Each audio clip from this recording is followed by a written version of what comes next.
This is the last video for this week, and we're talking about scientific achievement during the period of the Renaissance. So a lot of these scientific achievements perhaps don't seem very impressive today, but it's important to remember that they lay the foundations for far more impressive achievements, scientific achievements that we're going to see coming out of Europe in the centuries that follow. And so the scientific culture that they encourage is going to be very important for moving European society from a point where it is technologically inferior to the other major civilizations in the world to a point where it is significantly superior. So that's why these scientific achievements are important. We're going to begin with Paracelsus. Paracelsus grew up in Switzerland. He was the son of a doctor. His mother died when he was very young. His mother died when he was young, when he was 9, and his father raised him, trained him to be a doctor, and as a professional, he traveled around Europe giving talks and giving demonstrations. Paracelsus is significant because he's one of the first European doctors to consistently argue against the work of Galen. And Galen was the Greek physician. He had produced a medical textbook that had been used by doctors across medieval Europe for many of the intervening centuries. And Paracelsus emphasizes reading Galen in light of carrying out more experiments than had been the norm in medical education up until that point. And so Paracelsus is one of the first to reject a lot of Galen's theories about medicine and about the human body.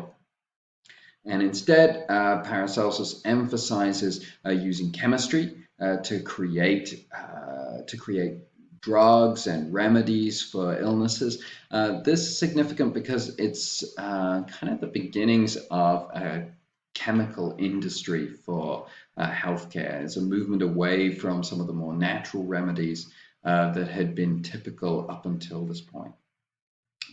Some of Paracelsus' remedies today are considered pretty strange. He embraced the spirituality of different plants.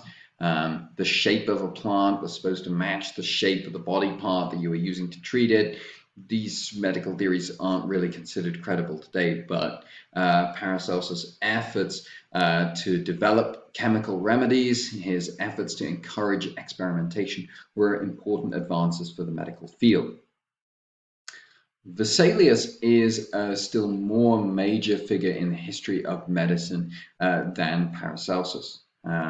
Vesalius was born in Brussels, again to a family of doctors. He received a university education at the University of Padua in medicine, and on the day of his graduation, he was offered a position teaching at a university. As he carried out his medical classes, as he taught anatomy at universities, Vesalius began to realize even more errors in Galen than Paracelsus had noted. And so the way that medical classes were carried out during this period was based on the scholastic method. So you have your medical textbook, the great Greek doctor Galen, you're reading through this textbook, and as you're doing this, the professor is observing what's going on, and Vesalius started to pair this reading with dissections. So he would be carrying out a dissection while the students are reading from the book, and he discovered all kinds of discrepancies between what Galen was saying about the human body and what he was discovering in carrying out dissections of the human body. And he realized that Galen had only ever dissected apes and monkeys and had never dissected a human. And Galen had assumed that what was true of apes and monkeys was also true of humans. It's a reasonable assumption to make if you don't have a human to dissect, but Vesalius discovered there are some major differences. And so Vesalius continues to encourage the study of anatomy and the study of human anatomy, and he performs public dissections to raise awareness and understanding of the human anatomy. Previously, these had been considered disrespectful to the body, to cut up the body of someone who had died. But in the aftermath of the Black Death, you have a lot of people die who no one knows. It became more permissible, at least, to carry out dissections on criminals. At the age of 28, Vesalius published his most important book on the fabric of the human body. And this book corrected around 200 errors that he noted in Galen. And so we start to see some really important advances in medical science that are taking place during the Renaissance, led by figures like Paracelsus and Vesalius. Now we move on to advances in astronomy during this period. So medieval astronomy was based on the geocentric model. And that's the model that you see here. It placed the Earth, and specifically Jerusalem, at the center of the solar system. And each of the planets and the stars and the sun were said to rotate around the Earth. Now, it's easy to kind of pour scorn on this at this point, but we have to remember that this is what people were observing. So it's not as though it's totally unscientific. People don't have the telescopes that later astronomers would have, and so they simply have to reason based on what they see in the night sky, which is that it seems as though all these heavenly bodies are rotating around the Earth. Now, people at this time would still have been aware that heliocentric models are models that place the sun at the center of the universe and have the Earth among the planets rotating around the sun. These models were still taught at medieval universities. It wasn't as though they said you can only believe the geocentric model, and if you don't believe that, you're going to be burned at the stake. Both models were taught, but the geocentric model was the model that was considered the most compelling, the most authentic. Nicholas Copernicus begins to change the weight of opinion away from the geocentric model and towards the heliocentric model when he publishes his book Revolutions on the Heavenly Spheres in 1543. So this is the same year that Vesalius publishes his book on the fabric of the human body. So you can see that there's very much these are part of the same period. And so Copernicus was initially abashed to publish his findings and his theories that the Earth was actually rotating around the sun.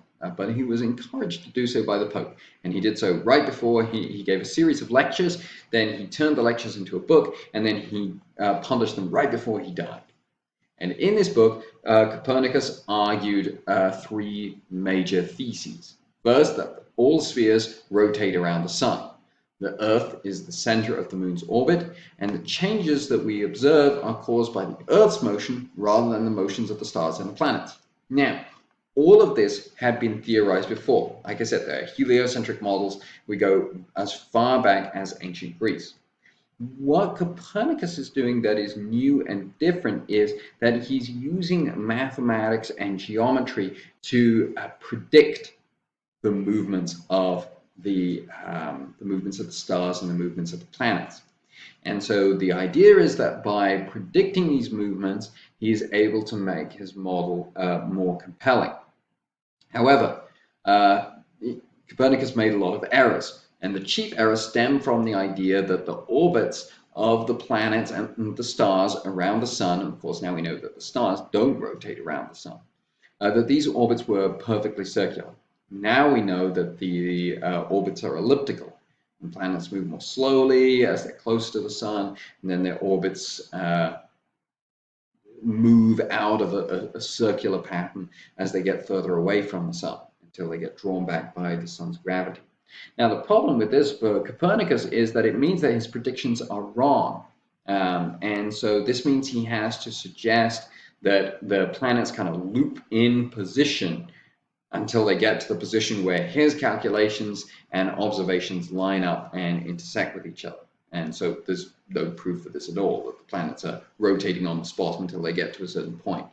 So there are lots of incorrect mathematics, geometry, and theories about Copernicus's model. But he and his model are significant in that they provide the inspiration and the motivation for further discoveries that will develop more convincing models that place the sun at the center of the universe, or the sun at the center of the solar system, and the different planets rotating around the sun. This is the last invention that we're going to come to, and it is in fact probably the most important. Some people have said this is the most important invention in the last 1,000 years, and that's the invention of the printing press. This is developed by Johann Gutenberg, again, right around the same time, 1447. And why is the printing press so important? It means that society is going to change much more quickly. It's going to change much more quickly because these new ideas about medicine, these new ideas about astronomy, but later on also new ideas about religion are going to be able to be spread throughout Europe and then throughout the world much more quickly than ever before. And so Gutenberg's printing press is the first one. 30 years later, there are 300 printing presses. And by the year 1500, there are 9 million copies of 40,000 different works that are in circulation. And so access to reading material, the ability to read a wide range of reading material. These aspects, these cultural behaviors are more possible than ever before, and they lead to a society that is much more fluid, that is going to be able to pivot and change much more rapidly.